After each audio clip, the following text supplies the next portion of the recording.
إذاعة منهج النبوة لنشر الدعوة السلفية في غينيا والسنغال وموريتانيا أوروبا وأمريكا تقدم لكم تسجيلا لكتاب شرح السنة للإمام أبي محمد الحسن بن علي بن خلف البربهاري رحمه الله تعالى. قد قام بشرح هذا الكتاب باللغة الفلانية أخونا الفاضل أبو عبيد عبد الله جبريل اللبوي حفظه الله تعالى. الدرس 13 والصلاة على من مات من أهل القبلة سنة. المرجوم والزاني والزانية والذي يقتل نفسه وغيره من أهل القبلة والسكران وغيره الصلاة عليه سنة. ولا يخرج أحد من أهل القبلة من الإسلام حتى يرد آية من كتاب الله عز وجل أو يرد شيئا من آثار رسول الله صلى الله عليه وسلم أو يذبح لغير الله أو يصلي لغير الله. وإذا فعل شيئا من ذلك فقد وجب عليك أن تخرجه من الإسلام. وإذا لم يفعل شيئا من ذلك فهو مؤمن مسلم بالاسم لا بالحقيقة. وكل ما سمعت من الآثار مما لم يبلغ حتى ما حتى من ذلك هو مؤمن مسلم بالاسم لا بالحقيقة. لأنه ويتيكم مجوسي من يوم بيجي وإني حاجوني موجود في جنة والجند أهل السنة والجماعة بانغال تيتو بجد يدك الله سبحانه وتعالى توهو تعرفه. والصلاة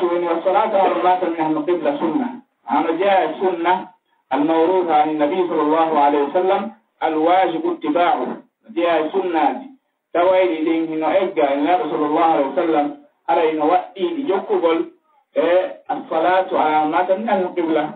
جولبل جد أن لا صلاة الجنائز يدور بتوته ما يهرى وينتسبون إلى الإسلام. كبدون أهل القبلة المنتسبون للإسلام الذين يتجهون إلى الكعبة. كبتات نسوت لبين كسود الكعبة في جولب وكبرون أهل القبلة بدم في بكدين دور هري بيدو من السنة الصلاة عليهم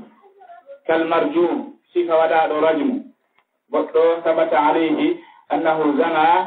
فحكم عليه بالرجم ناوي مدومك رجم هريتو رجم مهاجتي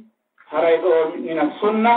إن صلى عليه هريتو جورنا كندو كجاني في دار السنة الجماعة ناين بيجوني هذا ارتكب كبيرة من كبائر الذنوب ووقتني كبكات موري بكاتوجي وورا من درهين هريكو كافر على نصلي عليه لا هريكو دوا جون تبتنمو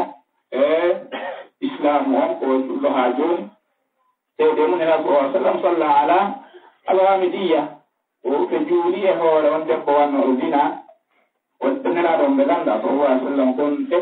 أتصلي عليها وقد زنت إننا لهم جولة هو لون تبوان إذنا أعلم ما في وندنا كلف أولو كابت توبة لو وزعت على أهل المدينة لكفتهم كلف أولو تبوتوا في متابعة سوتين لا محق لبمدينة تقول ما كوي ينايد إذن هو اللي هرأي وشرعنا مجاء سنة كتوتهنا جملة هو لبه وقت جدي تعتبرت ونرمو. نعم. المرجو والزاني والزانية إذن زنوا مثلا سوماي على يصلى عليه. نعم لأنه أنا زنوا تجو المتوتي عندك عندي أزني كنا نوعين وواري جوني نيبن لحد هو لمكو إمثال هو زمان مولوك عنده هرأي جلت يكوي نزنات جون سيقول ناي ناوي أرجون هذا هاي يجوز أتجيك هذا جون هو المول لا سمع والله الزانية إذا كانت امرأة تأكل دبو توكل عندي وعندما هذا زانية كانت زانية فاجرة فلما دامت أن تسيب الإسلام عليه تصلى عليها عليه جون هو المكر. نعم تجي كنتم هاي كلام كبر جانتو وندما كوي جولو وانفريدو dari ko jogi do jaahu karma ko do walla ko qaabu e ko nandi mudu ay lahu no woda no yamtani am an salati ahyana lew hatto to juudu ko le woppe go saayiti go fi wondum fi yaggingol bendo kono ko newna hetti baala do juudo makko atay ko imam de masalan jogi do jaahu mo nangu o wa inde joni hare juule o fure mera juude o subhanallah subhanahu wa ta'ala no waɗɓe go ɓe landi kene karno ñawli ɓenni ene mu jogi ko yoɓira ɓenni ni ɓe juula si ɓenni o ɓe inna juule fure mo sifatgo fi yaggingol yimɓe ɓen waɗugol sifa innon piiji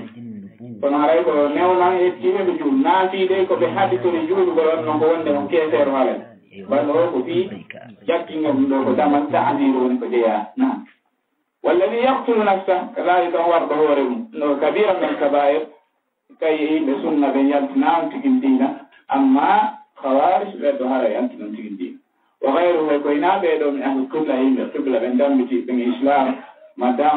امتناهي بحيفر انتبه هري ندجي كجولة يهور مأبه رحمة الله البيت ناوجد انفونا جربون لتم نعم ترونو قول اكسروا قول اكبر اجوبة من يكونن دي مورو إلو نياودي فون جوكيتانا والسكران وغيره كذلك السكران سورو يارو بير سورة ولا كونا بير كتنك سورة ميري ولو كالسو ماي هلا يجوز كجولة ولا مكو ولا نياودي دن سورة دورو كيس إما زيجي ولا تنو كنان دي مولو نبوه نتاجي إكو إنا بير الصلاة عليهم سنة جورو بله هورا بيرو نبو سنة واجب اتباعها نوحي جوكوغول ورسولنا بسنة نبي صلى الله عليه وسلم قد يعرف في دار السنة الجماعة خلافا للخوارج والمعتزلة قبل أن التي قط يبدأ وإيش في الوجود زنا هو كافر كذلك إذا شرب الخمر هو كافر نعم دونك نخالف ذلك الخوارج ولا يخرج أهل من أهل القبلة من الإسلام حتى يرد آية من كتاب الله جنو جنت من ضابط وانا قاعدة هم بواتا تقاد أن هم بولي on bo tigi wata yamde diina edan bi tippen ka islam wonni goddo wata yaltude walla yaltinede ka islam ha hatta rudda atam min kitabillah ha o rutta aya goto deftere Allah subhanahu wa ta'ala donno deftere Allah subhanahu wa ta'ala ko atayul wurud tallatkum ko joli tonko ala o sikke mudum ala o ko tawata سلا يمود فوق وسلي جن من رد آية من كتاب الله على فقد كذبها رفني أن آية جن سوفني أن آية على فقد كذب الله سبحانه وتعالى من كذب الله وكافر فأسند الله سبحانه وتعالى هروني كافر لم هري ورتي آية من فوق وفني ما هري ويكون كافرا أما إذا أولها كي أول ودي تأويل وفي ذي آية وقيناك في ذلكم سأجر قد تؤدي بصاحبها الكفر كي يغفر لي في ومتوته على ومراته من الرهي الجزء مولو إن دون هراي يرد إلى التكذيب هراي نردي يفن ومبط وقوت ناور فن ومبط كانكو نيكم كانكو بقوتو أما تاي تأويل مكور نجوغي مساو ما نجوغي أكو والتي مهمود يون تأويل مكور مع ذلك هو مخالف لما فسر السلف الصالح ولو هراي كيبدع هراي كبيد أعلم كورادي هراي كالكاري هدوكم الناس مفاتك نعم أو يرد شيء من أحدار رسول الله ما دون رد سيدة ولا كوينا بوي حديث قوت ولا إيدي ما كفوري دون حديث النبي صلى الله عليه وسلم حديث إما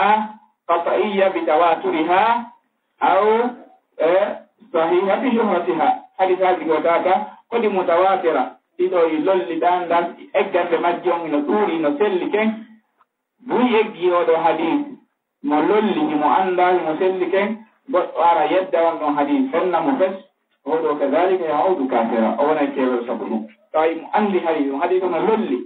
للو والمكو نولي ودو واتا صفا وانو واتا كمجيد وانو حديث هرأي سؤالي وفني وانو حديث هرأي ودو وني كافر هرأي كنا سوى كو فني أما أنت حديث مجل تاكمو وأن لا في مودو هرأي تو سورتي مهرأي ndo hare naw kefer hare o do yubayyanu lahu ko yo bangina le wonde mo do hadith ko hadith selludo yo Allah sallallahu alaihi wasallam ba no so fenni mo hare ya o du kafira hare wonde kefer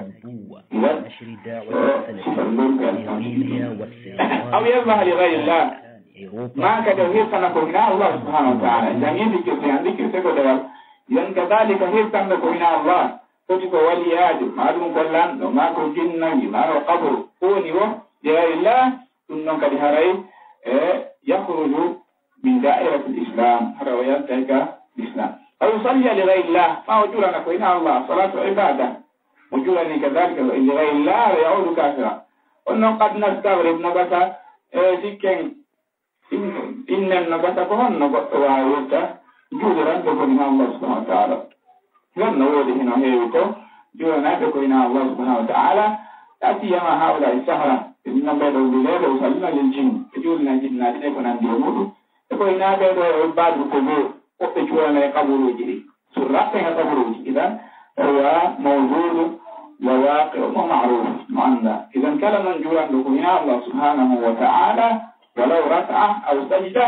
عليه صار في ذلك كافرا لأن الصلاة عبادة لا يجوز صرفها لغير الله نعم وإذا فعل شيء من ذلك تنتهي وديه سيدا يديلو إن عندي لكم مجرد مثال كعد والجنب من بعد ضرب المثال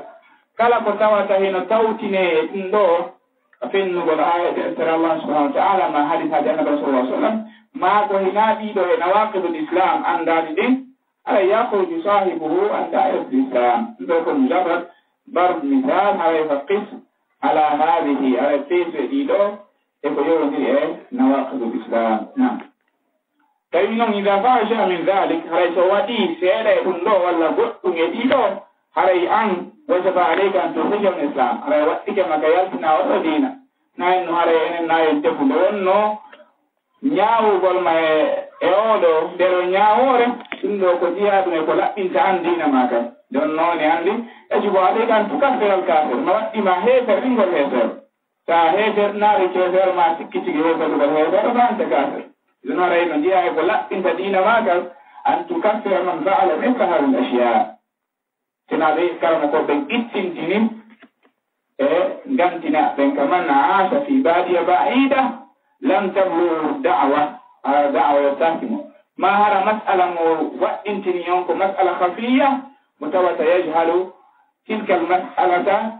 مثله تواسيب مكم مجرد مسألة خفية لا تتعلق بالشرك والكفر كنا ندمور هاي دو كذي ودو كأدرس في مكو هاو بنجينا ندون كذي لا تنفرتي ناسينا بكرة مكو بيجي تني بتاعك بدو إنهم لانتني هاي كبرنا أما وينا بدو هاي وجب عليك أن تخرج من الإسلام يأتنا ودين فيها دم دين ما كان من باب تكفير الكافر نعم وإذا لم يفعل شيء من ذلك فإنه وداري هود هاي هود إيدو يكون عندي مجدي هاي فهو مؤمن مسلم هذا يقول مؤمن مسلم أنا عندي حق الإسلام إيمان بالاسم نقول كاسم معناه كظاهر بالاسم وهذا معناه بالظاهر دون يعني كنحكم بالظواهر فهو داري هو ديدو